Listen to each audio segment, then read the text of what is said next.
Hi, Goddesses! It's Ariana from Project Goddess, and welcome back to our Questions for Queens series.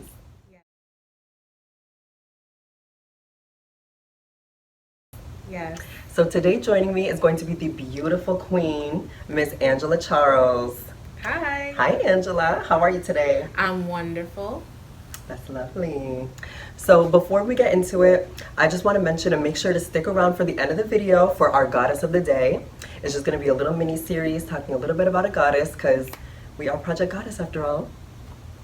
So the reason that this series was started, the Questions for Queens, was because we have so many amazing people working here at Hyacinth with such different backgrounds and stories to share on top of the different important roles that they have at the agency. So I just wanted to highlight some of that diversity and tie it back to women's health and the special value that Hyacinth offers to women. And so that brings us to our guest for today. Yes. So Angela began as a PrEP counselor here, but she has recently transferred into our testing department where she administers HIV tests to the community. So why don't you tell me a little bit of background on yourself before you came to Hyacinth? Okay. So basically, my name is Angela Charles. Like she said, I am a tester, but I started off as a PrEP counselor. Before I came here, I have a bachelor's degree in molecular biology. I have a minor in psychology, so very science-based. And I also went to medical school. I graduated, so I am a DO. But right now, I work here until I get into residency. So basically, my background is a little different than other people, but I bring a scientific background and a medical background. So I feel like when I was a PrEP counselor that I can relate to people and let them know about the medication, how it's going to work with them, if it would possibly interact with anything else that they're taking, any side effects, if they had any questions about side effects, and also explaining in depth my knowledge regarding STDs, specifically HIV, because I was a PrEP counselor, which the whole point of PrEP is to reduce contracting HIV. So yeah, that's a little bit about me. Oh, nice. So do you find that that medical background kind of helped with your career now? Definitely. I definitely think so because I feel like some people have said to me like, okay, well, like when we had our meetings, what do you bring to this position? Because I'm a atypical person for my position as a PrEP counselor. Generally, PrEP is more so marketed towards gay and bisexual men. Women can take PrEP as well. Women should take PrEP. But yes, a gay or bisexual man has a 50% chance of getting HIV in their lifetime. And so basically I've been asked like, okay, well, what do you bring to this role? Because I'm a cisgendered heterosexual woman. But basically because I believe that I got the role because of, my background and the fact that I could, even though I'm not directly in the community, I can be an ally and I could relay whatever information that they need and explain it in depth, but also in layman's terms for those who may not understand, the complicated words on a brochure or, anything like that. So yeah. I think that that's something similar to what I do as well, is kind of just like demystifying. Because I feel like a lot of times in this role, there's a lot of jargon, Yeah. and especially in the field of public health, like there's a lot of, acronyms and things like that where people are like, I don't know what that means. Yeah. And so that's kind of our role, is like to be a mediator and kind of be the in-between so that people can understand what we're bringing to the table. Yep, definitely. I love it. So what drew you to come to Hyacinth? So in my gap time, because I do eventually want to go back into medicine, I needed a job, to be honest. And, what better place or what better position to fill than something that can help my community, help the community, as a black woman, and, knowing what I know, because working for like a community-based health organization is amazing because it directly affects me and women that look like me and Ariana. So, basically, like I said, I needed a job, but as I started working here, I grew more and more passionate for the work that they're doing and the work that we're doing, and I feel like it will help me become a more well-rounded physician and basically be able to relate to more patients and not just like see them as like a number and just kicking people out, like whatever. I feel like I can relate to them better because I've worked on both sides of healthcare, and a community-based organization and the medical side. And I honestly, I love it. I've learned so much, and I feel like it has helped me grow as a person and will help me grow as a provider, and better help me with me communicating to women. So for an example, what some people don't know is that black women with so amongst all women that have HIV, black women make up 60% of all women in the United States with HIV. And so a lot of women in inner cities, they don't actually know that. So it's my job to also talk to them about PrEP. And even right now as a tester, I can, do testing with them and talk to them about safe sex practices and if they want to go on PrEP, because women should go on PrEP as well. It's not just something for gay or bisexual men. It's for a straight man can take PrEP, IV drug users can take PrEP, sex workers, or someone who's just living their life and wants to be free and not use condoms or may not be consistent with condom use and have a few sexual partners. It's definitely something that can benefit someone. So it's just like I feel like I help to look outside the box instead of just staying in just a box, which most people will stay in. But like we may be helping gay and bisexual men and trying to help them decrease HIV transmission in that community, but we still have a problem when it comes to women, and the numbers for Latino women are also increased as well. And so I think the issue is education regarding safe sex and safe sex practices, and there's a higher STD rate period within inner cities, so I think pretty much we need to try to relate to women as well when it comes to that. Absolutely. That was lovely. I love that because I'm so glad that you mentioned that, because I feel like these things are not spoken about. And there's kind of like a shroud of mystery around it, and there's a lot of misinformation out there, and there's a lot of stereotypes. So I'm glad you cleared the air. Yes. Let's spread this knowledge. It's important. Yes. So just like our guest Chris last week, you also started off as a PrEP counselor here. So what did you like best about that role? I mean, honestly, the education aspect, because a lot of people that came in for testing, they don't know what PrEP is. So as the tester's part is to, prick their finger and let them know within 20 minutes their status. And if they are negative, then they come and they talk to me. And a lot of people, they don't understand what PrEP is. They confuse PrEP with PEP. PEP is post-exposure prophylaxis. PrEP is pre-exposure prophylaxis. They think that, if I could just take this pill now one time or whatever, like it will just keep them from getting HIV, and that's not true. Sometimes they don't understand, like the side effects, or they're too scared to take it because it's like, side effects, and I try to help them understand that PrEP is very similar to most HIV medications. HIV medications in general are a 3-drug combination pill, whereas PrEP is a 2-drug combination pill. And so then the drugs within those combinations are literally within the same groups that are needed.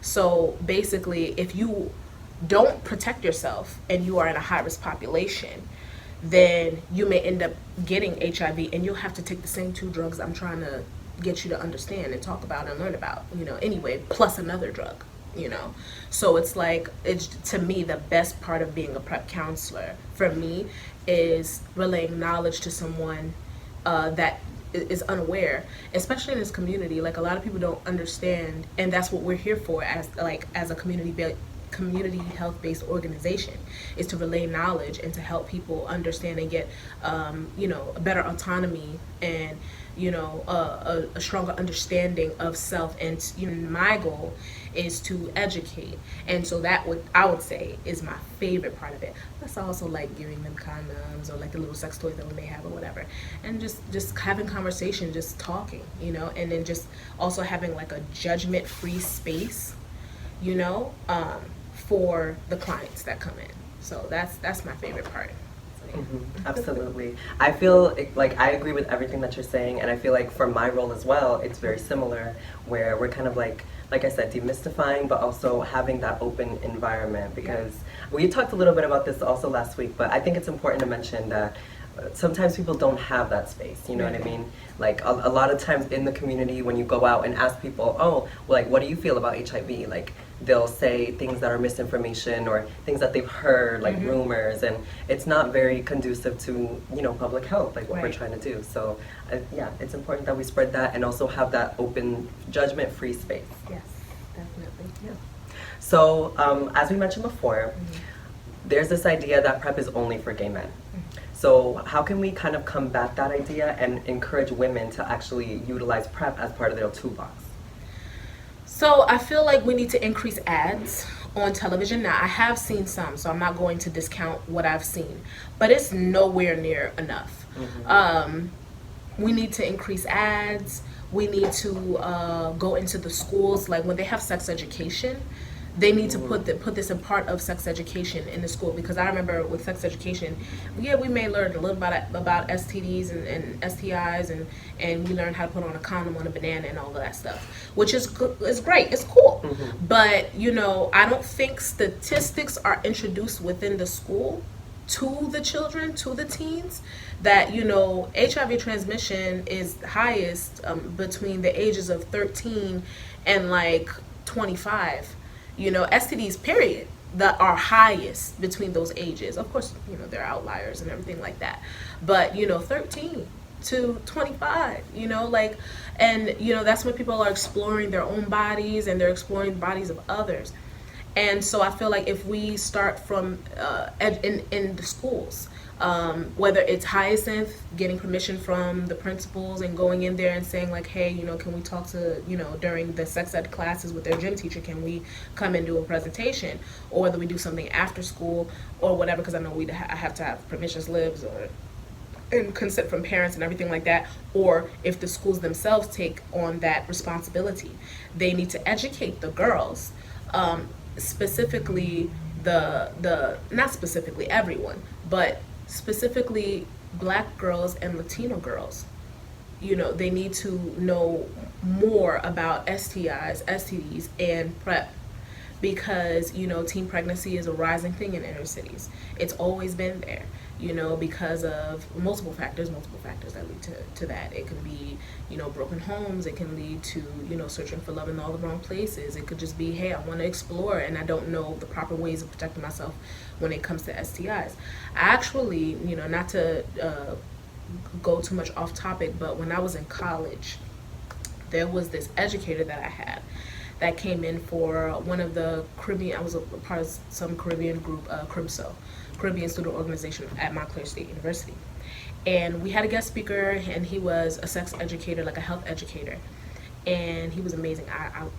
His name escapes me, and I apologize, but he's amazing. And he actually told us a story about how he worked in Elizabeth, New Jersey. I guess he worked with some youth, and then there were some girls that were coming in and they were HIV positive, and they were teenagers, and they didn't understand why. And the whole thing was, it was because they were having anal sex, because they were saving their vaginas for marriage, because they thought, okay, if I am a vaginal virgin, I am still a virgin. And they didn't understand that, you know, anal sex is still sex, so you're not a virgin. In fact, you still need to use a condom if you're having anal sex. You may not get pregnant, but you can get other STIs. And they were coming up with getting HIV. And this is a true story. And I was like, wow, you know, these cisgender, heterosexual teenage girls in Elizabeth, New Jersey. I don't know the time period, I don't know the era, please don't quote me, don't kill me, but basically this is what was relayed to me when I was in college. And, you know, so that just shows that anyone can get HIV. The whole thing is, the reason why Gay men more so are talked about like, oh, with the HIV and everything like that, is because when you're having anal sex, the it's easier to tear back there, and then if you're not using a condom, it's easier to exchange fluids that way. But you can definitely get it through heterosexual sex, breast milk, on other modes, blood transfusions, all of that, injections, sharing needles. There's so many different ways that you can get it. But people think that straight people don't have anal sex. Yes, straight people have anal sex. And so these teenage girls did not understand that they were not just at risk for other STIs, they were at also a great risk of HIV. And so that's why they were virgins walking around with HIV positive. And that was very disheartening to learn about. But I think that if we can do a better job of educating girls, specifically in inner cities, about their sexual health and about safe sex practices and birth control, how they can access birth control without having to tell their parents if that's a need be, or using condoms, because birth control just protects you against pregnancy, but it will never protect you against HIV and other STIs.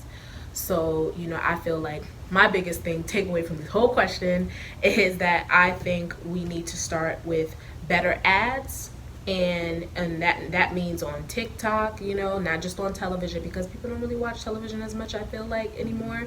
On TikTok, on Facebook, on Instagram, the random ads that you probably can't skip or whatever. It needs to be like that for them to actually understand, or like I said, in the schools, or we being allowed to come into the schools or in after school programs, and let's talk about HIV. Let's not just talk about sex, baby. Let's talk about HIV. Let's talk about, let's talk about, how they are at greater risk because, they're in a densely populated area. That's what the inner city is. You're in a densely populated area. You have other environmental factors, low socioeconomic status, less education surrounding these topics, less parental supervision, broken homes, or whatever, or none of that, or everything. It's not that we're inherently going to catch things. No, it's the lack of education. So if we educate the girls, and about that, hey, you still have a high chance of getting HIV if you do X, Y, Z, and this is what we can do to prevent that. So yeah, That's great. I love that.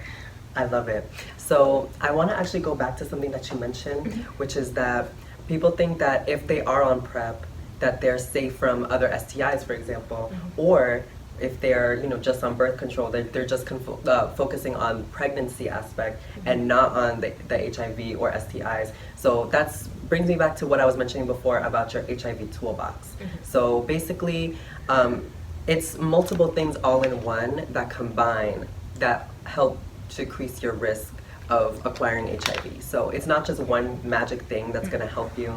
It needs to be multiple factors that you're taking in so that you're able to decrease your risk. 100%. Yeah. So now that we have a medical doctor on the show, I would love to ask you, could you just go into PrEP and how it works? Okay. Because I don't think we've actually discussed okay, so we have PrEP, we know that it's a pill and that it can help you decrease your risk, but how does it actually work? Okay. So basically, I'll give the rundown.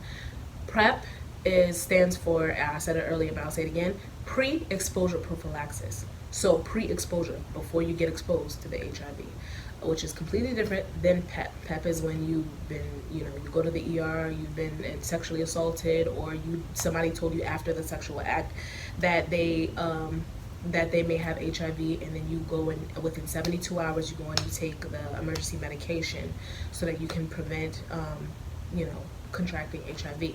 But back to PrEP. So the way PrEP works is it's 2-drug combination, and you have to take it. It's in one pill, and you have to take it for at least 21 days in order for it to completely act like a giant condom for all your cells in your body. So if you take it for 1 week, and you think you're going to be protected against HIV, and you know you're going to have unprotected sex with your partner, and you don't know their status, or you know that you have a serodiscordant relationship. Serodiscordant meaning you are negative and they are positive. Discordant meaning not the same. So basically, if you're going to be in that situation, you want to make sure that your whole body, like all your cells, are protected. So pretty much what it does is it protects the outer cell from the HIV from getting into the cell, the period, like from getting into the cell membrane. And then second measure is to prevent it from getting into the nucleus and allowing the nucleus to say, stop making you, now make me HIV, you know. And because HIV is a reverse transcriptase, like a virus. So pretty much what it does is it goes into your nucleus, and then it says, instead of making all of these sequences that make up you, and you know your cells are doing this every time they divide, every time that, you know, every time everything is making you, is replicating you over and over and over again. What it does is it sneaks in, and then it pretty much does this reverse transcriptase thing. It just pretty much reverses the process, and then it attaches itself in its own sequence, and it tells your nucleus to start incorporating that into your DNA, into the DNA of the cell. And that's why it's so hard to like get rid of it because your body literally is making it from like the inner cell, like the brain of the cell. So pretty much what PrEP does is prevent it from getting into the nucleus and making itself, and also prevents it from getting into the cell itself. So those are the two ways that it prevents you from getting HIV. Because, you know, pretty much. Anyway, so you have to take it for a minimum of 21 days. So for those 21 days, for those 3 weeks, you need to use barrier protection while you are engaging in sex or sexual acts. So, you know, if you do not protect yourself, then you'll be at risk. Now, after the 21 days, if you miss a day, so like, okay, I'm just going to bring it back to like girls, you know, like you're supposed to take your birth control. If you're on birth control and you're on the pill, you're supposed to take that pill every day, okay? If you miss a day, some pills may allow you to double up or whatever, but the whole thing is if you miss a day or you skip 2 days or whatever, you're going to increase your chances of the probability of you getting pregnant. Same thing with PrEP. If you skip, the less that you take it, the more ineffective it is, and the less protected you are. Therefore, you have a higher chance of getting HIV. So if you miss a day, for an example, so if you take it every single day, period, you're like 99% protected against getting HIV if you take PrEP every day. It doesn't protect you against other STIs. Just wanted to throw that out there, even if we already mentioned it, it does not protect you against other STIs. So, you know, basically, if you take it every day, it's 99% effective. But if you skip a day, then it's like 90, it could be 90, let's say 95% effective. You skip 2 days, now it's 88% effective, or whatever. So you don't want to, you know, put yourself in a position like that where you can be thinking, oh, I'm doing everything, I'm doing it safe. No, no, no. This is not something that you can just take whenever you feel like it. If you're going to commit to taking, if you're going to take PrEP, you're going to need to commit to taking it. Because, you know, a lot of times when medications fail, it's not because the medication itself didn't work, it's because of a user error. So if you have any questions about how to take your PrEP, see a PrEP counselor, talk to your doctor, talk to a nurse, talk to any healthcare provider or community-based program counselor that you can find that can talk to you about it. And at Hyacinth, anytime you want, you know, if there's not someone available that can talk to you, they'll definitely have somebody call you back immediately and talk to you about anything that you have any questions about regarding, you know, STIs or PrEP. Just know what you're doing, you know, and so yeah, just take it every single day. And basically there are some side effects. So, but they usually go away within a couple of weeks of taking it. And, you know, there's one drug like Truvada has more, like, people report side effects with that than they do with Descovy.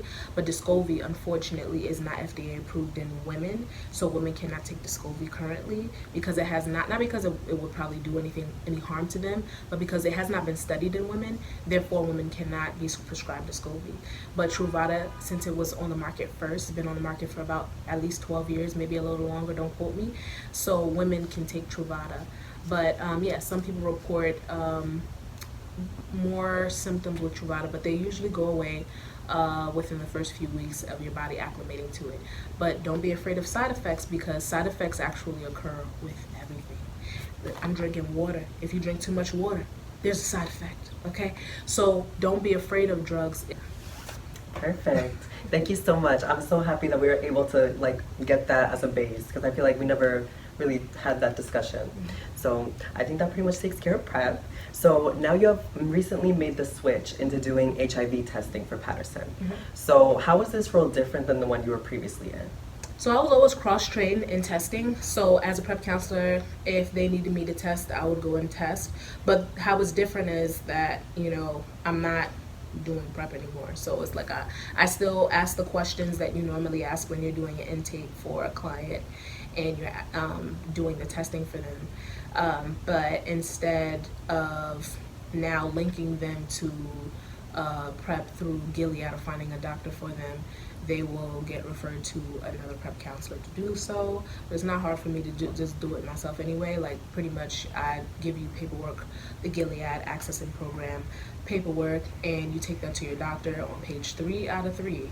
Have the doctor sign where the 2 X's are. Bring the forms back. I fax them to Gilead with a copy of your insurance if you have insurance. If you don't have insurance, you can still get PrEP. And then basically whatever your insurance does not pay, Gilead will actually pay the copay part of that, so that you're covered.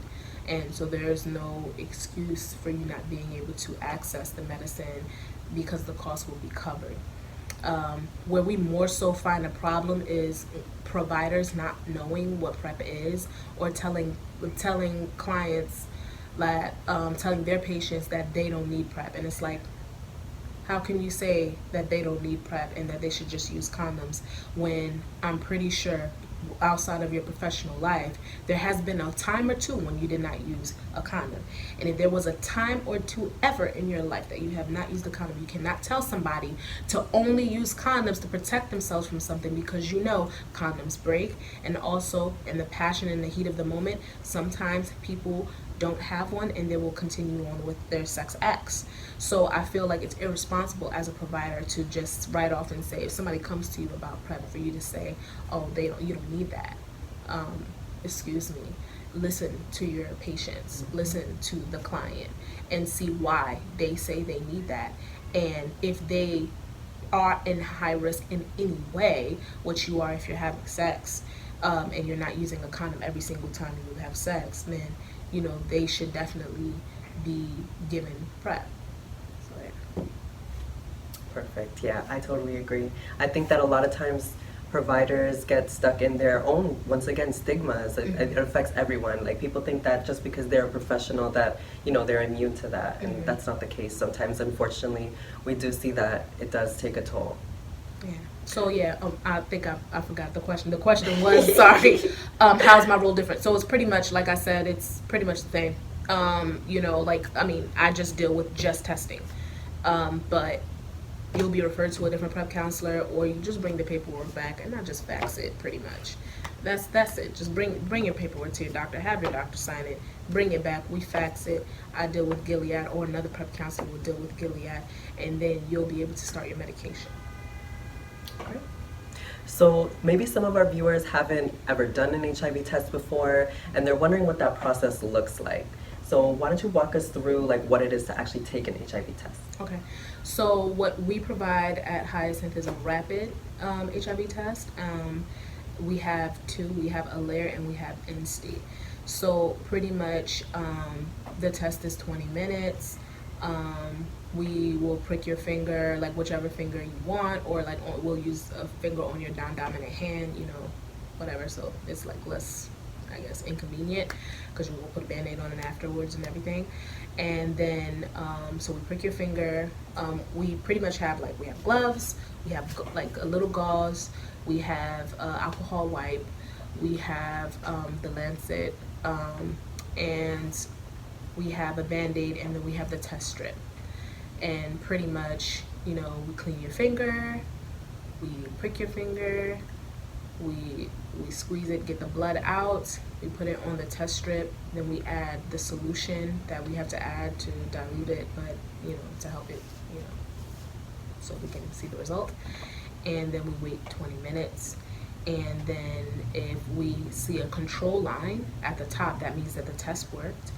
And what we're looking for is to see if we have a second line in either the antibody part or in the antigen part of it. So if you have a second line in either compartment, or if you have both, then that indicates the person is positive for HIV. And so what you would do after that is we'll give you a confirmatory second test. So if we did INSTI first, we'll do a layer as your second test, which is confirming.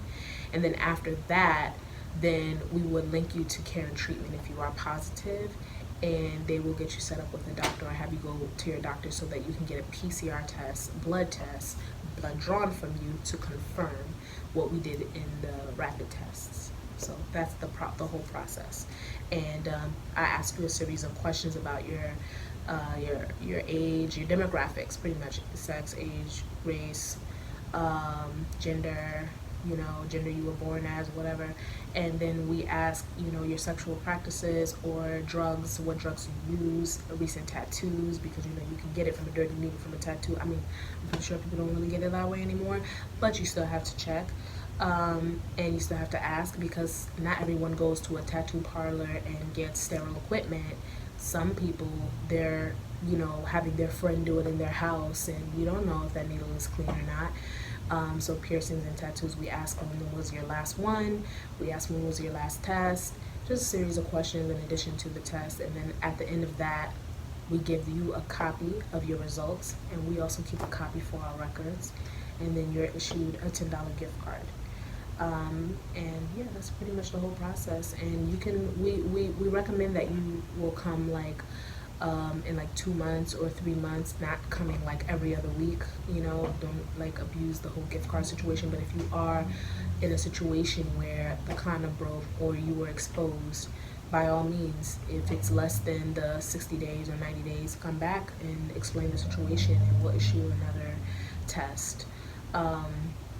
The whole point is to decrease the transmission in the community of HIV, and to get everyone to know their status. So that's our whole goal. Mm-hmm. Absolutely. It's really important because testing is what's known as treatment as prevention. So as long as you get tested and you're aware of your status, then you can get treated, and then that also acts as preventing HIV in the community. So the lower the amount of HIV in the community, the less that people acquire HIV, and that just really decreases it for everyone. So testing is a really important part of what we do at Hyacinth. Yes, it is. Mm-hmm. So there are a lot of personal questions and topics that you talk about during an HIV test. Mm-hmm. So how do you make your clients comfortable enough to share that with you? Man, I just dive in, but I apologize in advance. If I feel like you're uncomfortable with my line of questions, I say, you know what, I'm sorry. But I ask everyone this, and if I was sitting across from a tester, I'd be as honest as possible, because the whole point is to please never lie to your doctor, never lie to your nurse, never lie to your tester, because it's not about what they think. It's about you, and it's about you getting the proper information and the proper care and the proper resources and directions to said resources if we don't have them in-house. So always be completely honest about what you're doing in your sex life, because if you're honest, that's how we can help you the best. So I apologize, I just dive straight in. How many sexual partners you have, are you an IV drug user, have you been sexually assaulted? With that question, I'll try to be a little more softer in tone, and tell them that show a little compassion if they have been sexually assaulted. And then just move along with the questions. And I've had a lot of people say okay, why are you asking me that? I don't know, just because you present in a way in front of me doesn't mean I'm supposed to automatically know what you do, what you are, how you identify. That's not my job to know. It's your job to tell me, and my job to help you with whatever resources I can give you. So, please don't be offended. That's all I can say. And if you want to know why I'm asking the question, just ask why I'm asking the question, and I'll relay to you why I'm asking the question. And the thing is, I want you to get the most information and benefit out of me as your tester, because I'm going to let you know if you can benefit from PrEP. I'm going to talk to you about PrEP. If you want condoms, we have condoms. We have a whole bunch of condoms, different sizes, all of that. We have lube, so I need to know if you have an issue with substance abuse, because that's one of our questions. We have a counselor that works here, and she can speak with you if you want counseling. If you fit the criteria for her program, or we can refer you to outside counseling, whatever you need. So it's just about, I just dive in, I ask the questions, I apologize if somebody feels uncomfortable, but the whole thing is, I need you to be naked with me, okay? Not physically naked, but I need you to be completely honest and open with me, just as you are with your sexual partners. I need to know so I can better help you. Absolutely. Yeah, I think that's important to mention, because testing is a really big part of what we do. Testing is kind of a lot of people's first introduction to Hyacinth, and so they're just trying to help you at the end of the day. Hyacinth is there for our clients, so the more open and honest that you are with us, the more that we can help you and give you the resources that you need. Yep. Absolutely. So a lot of the HIV topics aren't just sensitive for our clients. They can also be challenging for a tester to hear these things over time, especially when clients open up about the difficult subjects that you were talking about. So how do you take care of yourself and your own emotional health in this role? So I will say, kudos to my job, Hyacinth Foundation, because what they actually do is set us up with counseling. Once a month we have group counseling. You can even attend twice a month if you're in the GBM program or whatever. You can attend GBM clinical, and you can attend the general clinical. So that's one thing that I love about this job, because the fact that they provide, outside help to come in and counsel us, and we talk about our clients, not personal information or anything like that, no HIPAA laws broken, but how our emotions are, regarding having a heavy week, or how we can better aid someone else, and how to decompress from the things that we hear, from the things that we deal with on a daily basis. So pretty much I attend clinical. I participate in clinical, okay? And if I, need any additional resources, I guess, just decompress with my family and friends and just take my mind off of it. But, or talk to my manager about, hey, what can I do to be better, because I feel like I need to improve or whatever. And we have great staff, we have great managers.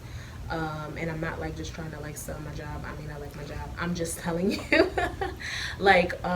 pretty much clinical, and I think everyone can benefit from therapy, whether it's group therapy or on a one-on-one basis. So yeah, that's what I do. Absolutely. I think that us as professionals, we kind of can neglect it, and so that's why I think that just preaching about mental health isn't enough. We also need to participate in that as well, and make sure that we're okay, because we can't give all these services and things if we're not okay up here. So just really, I wanted to include that, because I think it's important that we talk about mental health in this role. I agree. And so, of course, we encourage everyone, regardless of any identity that they have, their gender, their sexuality, to get tested for HIV. It's very important. Like I said before, it helps us, lower the amount of HIV in the community. But we are a program for women. So how can women specifically benefit from HIV testing? So it's better to know your status for yourself and for your baby if you're expecting, because then you're not just dealing with just one person, you're dealing with two. So, we have a complex system, okay? And so, I think it's important for women to, completely understand their bodies, and to understand HIV transmission, that you can get it through anal sex too. You don't have to be a gay or bisexual man. You can be a lesbian, you can be, you know, you can be a bisexual woman, you can be a straight woman, whatever. If you're engaging in anal sex for whatever reason, or you're engaging in unprotected vaginal sex, you're engaging in your breast milk. If somebody's drinking your breast milk, you drinking somebody's breast milk, you know, like, hey, you know, you can get it that way too.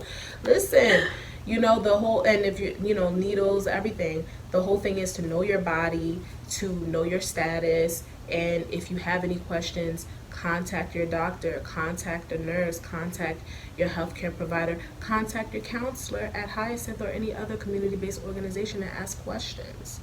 Because, you know, you'll never know if you don't ask.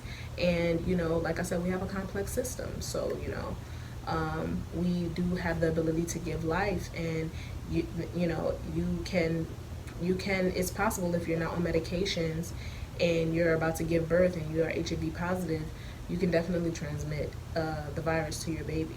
So, you know, it's better to know your status, whether you're pregnant, whether you're not, just in general, just for life. You know, it's important that women fully understand their bodies, and, you know, so they can make informed decisions and what's best for them. So, yeah. All right, perfect. Thank you. All right, so that's all I have for today. Angela, thank you so much for joining us on this program. You're I'm welcome. so excited to have you. You are a joy, a pleasure. I love just talking with you, you know, doing what we need to do. Thank you, thank you, thank you, and thank you for having me. Of course. So keep it locked right here for our Goddess of the Day. Hi. So today's Goddess of the Day is Oshun.